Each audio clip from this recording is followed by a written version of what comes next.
10 Americans have been returned or are being returned to the United States. As you said, 6 of them have been deemed as wrongfully detained in Venezuela. Now, the other key component of this is that Venezuela is going to be receiving Alex Saab, who is a ally of Nicolás Maduro, charged years ago in the U.S., accused of money laundering, engaging in a bribery scheme in Venezuela. He was arrested years ago, and now he's being sent back to Venezuela.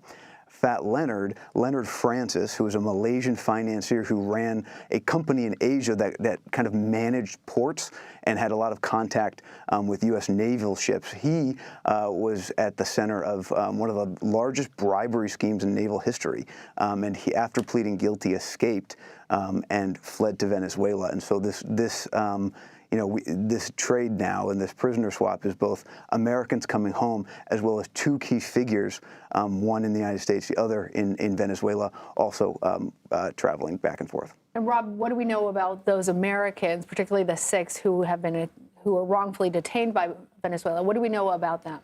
Right, so these Americans, many of their families, Margaret Brennan, CBS News' chief foreign affairs correspondent, moderator, Face of the Nation, she has been doing some very extensive reporting on the families and these prisoners who have been pushing for the release. There's been increased pressure from their families and from the from the prisoners themselves, who the United States had deemed to be wrongfully detained, to make a deal with Venezuela for their release. There was a deadline set for November 30th that the White House has set, and obviously that had passed.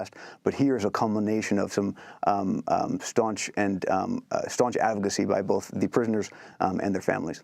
Now, you and Margaret Brennan have been following this closely for a while. All of this information now reportable. Earlier, she had mentioned that Alex Saab is really seen as President Maduro's bagman in a way. Explain that and why he's such a priority for Venezuela.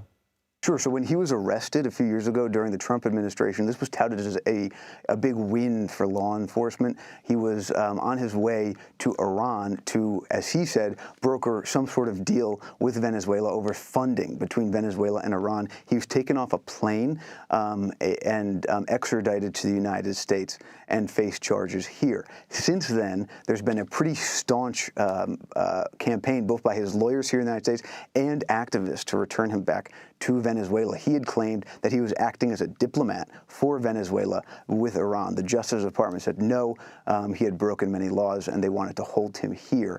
That case has been going through the appeals process, as his attorneys have been trying to argue to courts that he was acting as a diplomat and should have some sort of immunity to shield him from prosecution. He's considered a close ally of Nicolás Maduro, and according to prosecutors and the Treasury Department, engaged in pretty sweeping schemes to bribe officials and pocket hundreds of millions of dollars in Venezuela. Rob, how much criticism is the Biden administration facing, though, for cutting this deal? Well, you know, just because this happened, we have to see what the ramifications are. But prisoner swaps like these always come with certain ramifications.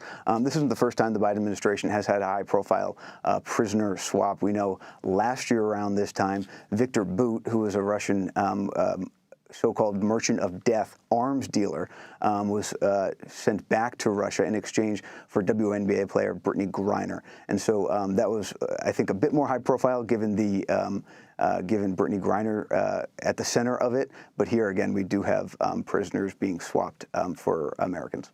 Yeah, we know that the last big one was October last year, in which 7 Americans came home. All right, Rob Legary, thank you. Thanks.